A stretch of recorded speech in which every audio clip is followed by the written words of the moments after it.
Being in Sync video series 366. This video series is intended to provide new ways in which you can align within that are different and unique, but are practices that are easy to apply.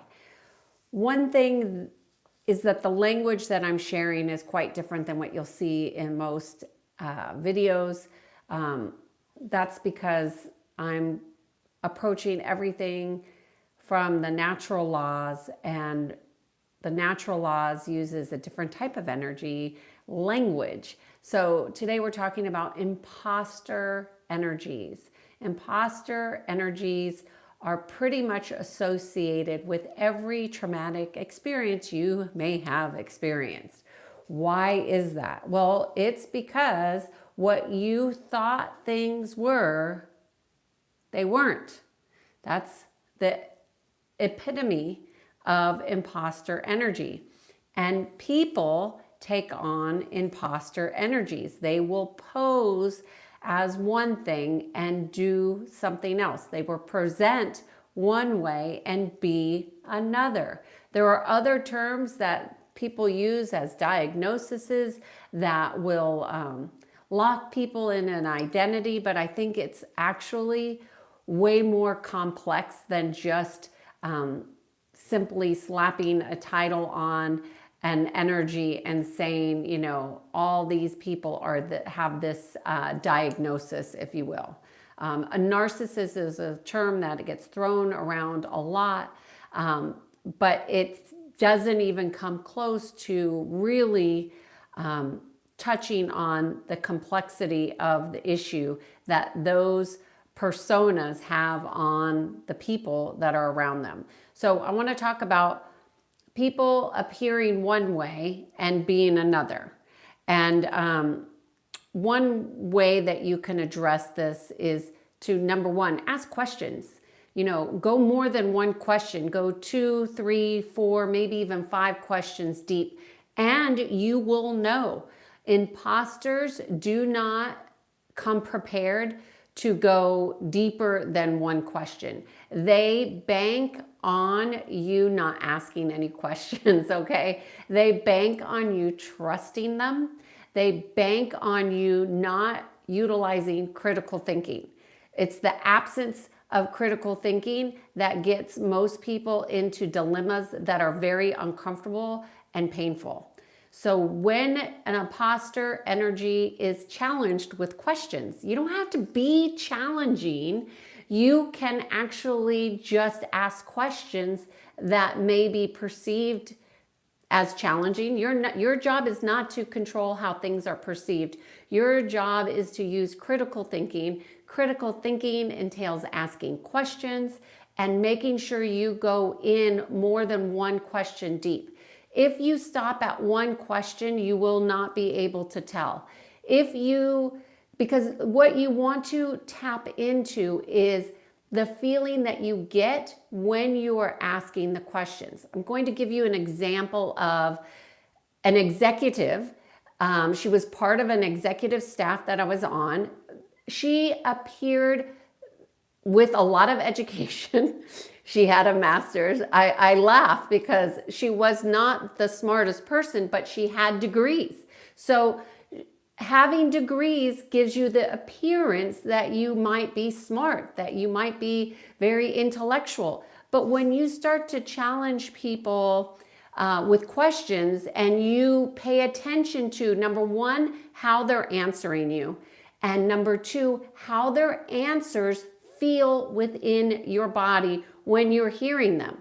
What are you noticing? Because your body is a tool for detecting incongruence, okay? We always know when people are lying if we are paying attention to our intuition. But most of us dismiss that information and we start paying attention to what people are saying because we want to believe that other people are not fake. Nobody wants to believe that somebody's fake. We want to believe that they're telling the truth. So here's this executive. I'm doing team development for this executive staff. She is highly intellectual. She is one of the few women on the staff. She has several degrees and is working on her PhD. And I would go and talk to her, and she made absolutely no sense. Like, she would talk in circles. So I would try to pin her down with questions. I would go questioning like what she was telling me. Oh, can you tell me more about this? Oh, can you tell me more about how that works? And at the end of our conversation, I mean, it was painful because she was confusing. She was incongruent. She had no data to support anything that she was speaking to. And it was horrible. Long story short, at the end of the meeting, she would always say, I appreciate you.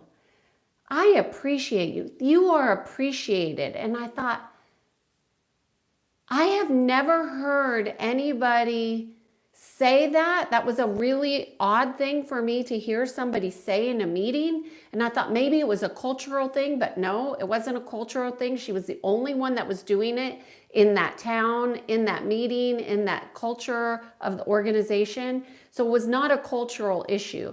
So that threw me off in that's odd. Okay, so when people do odd things, and they're trying to say that they appreciate you, but when you are leaving, you feel zero appreciation, that means that there's some incongruence in the conversation, in the relationship. That's telling you data about the person. They're not real, they're fake. And when people are fake, they are imposters. So you really want to question. Do not be afraid to ask questions. Critical thinking is huge. Another thing that I've seen people say, and this is a United States thing, and it might be even a Southern thing, and I'm from California, so this is not something we say here, but they say, oh, bless your little heart, or bless your heart, or blessed heart. And that's not something that people in California say. But what I listen for is not the words that they say, but when somebody's saying, I appreciate you, and there's zero appreciation except for the words that they're saying. They're thinking maybe they appreciate you, but they're not feeling appreciation in their heart and extending that to you. That means there's no appreciation. The words are empty. And that's what imposters do. They try to fool you into thinking that they appreciate you, that they like you, that what you're doing is good, when the undercurrent is totally different. And if you pay attention to their words, you're going to miss the undercurrent. And the undercurrent is like a tide. It could pull you out to sea and take you into places you don't want to be. So you really want to pay attention to the words matching your feelings. And if they're not, there's incongruence. Now, the incongruence doesn't mean that you interpreted it incorrectly. It doesn't mean any of that. It just means that you and them are not matching. That's data. That's data for you to bring in understanding. The other thing is that, like this executive that I just described, is a lot of imposters will have credentials and or give themselves titles that give the appearance that they have authority over you or over a situation or in the relationship. Maybe they have a longer duration in the relationship than you might have with opposed to others, but they will attempt to use their credentials, and you're the one that gives them the credential to have that. So I don't care if you have a degree. I have worked with executives from MIT that were the dumbest engineers I've ever met, ever. I mean, and I even had to ask, did you go to a special program? Because I don't understand how you can't understand this simplicity here that I'm explaining. And I actually had this conversation with this was a military officer, and he was not too fond of my approach. And I was even more direct than I'm being with you here.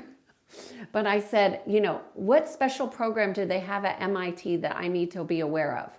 Tell me what I need to know, because you are disrupting every aspect of this meeting. And we don't want to hear it anymore. So somebody had to put him in his place. Unfortunately, that was my job at the time. Now, I'm much softer in my approach now. I try to be. So that's how you know about credentials. Just as a side note, there is a special program that military officers can get into MIT. And I bet if he went through the traditional routes, he wouldn't have gotten in because he was not working with all of his faculties. But you know, there's a lot of smart people out there who they're not working it with a full deck.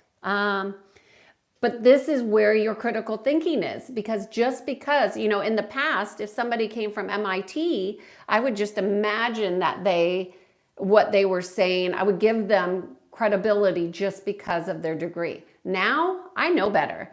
Critical thinking, people are missing it everywhere. Ask questions, ask questions, ask questions. Don't be afraid to go more than too deep. The further you go, the better you will have more information, and you will be able to spot these imposters like that. You'll be further ahead because you didn't waste your time. Okay, there's one other thing that I wanted to say about imposter energy is that they always pose as being correct. They're right.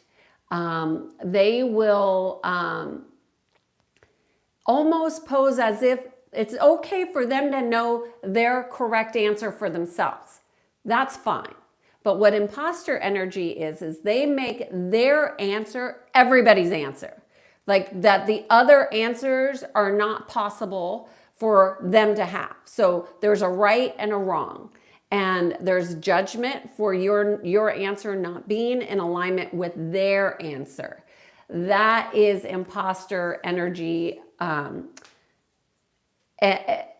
saying that nothing is valid but what I'm presenting. And that's just not a good way. You always want options. I'm all about having options. So that's what I got for you about imposter energy. I see that there's a few people here, so I'm just going to go and see if there's any questions that are not from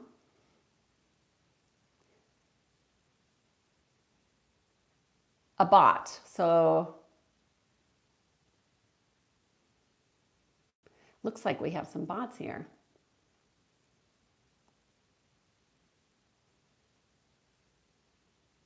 What am I basing imposter energy on?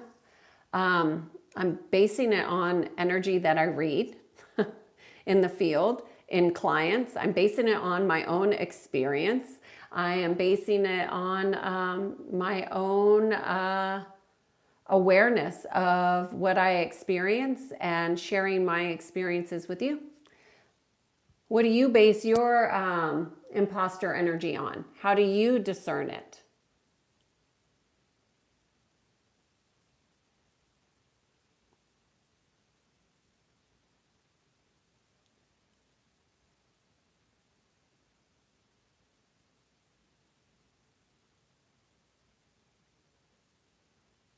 I give you therapist vibes.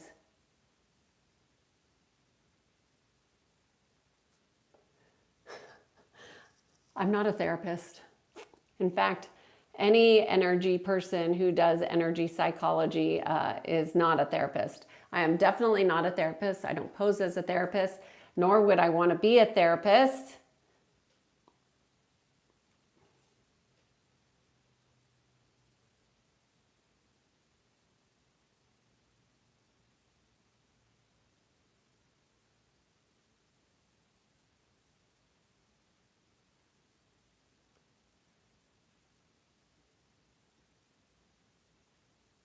If you have a question, write the question.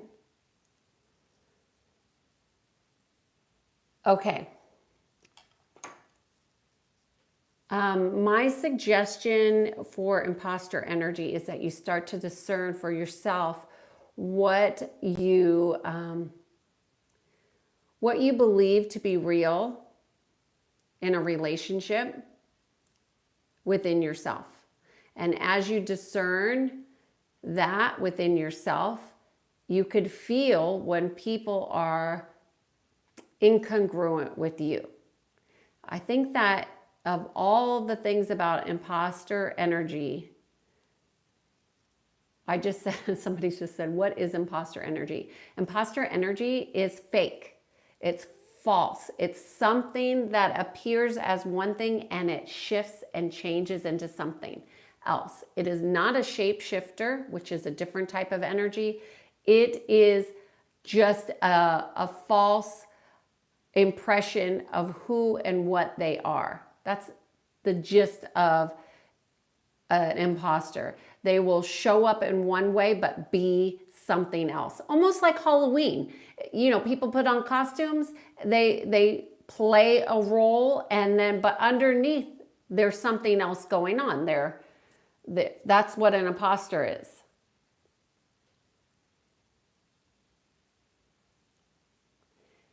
Anyways, I hope you found this video helpful and interesting and inspires you to ask more questions so you can learn more about how to feel within yourself and about where to invest your energy and attention with people and where not to.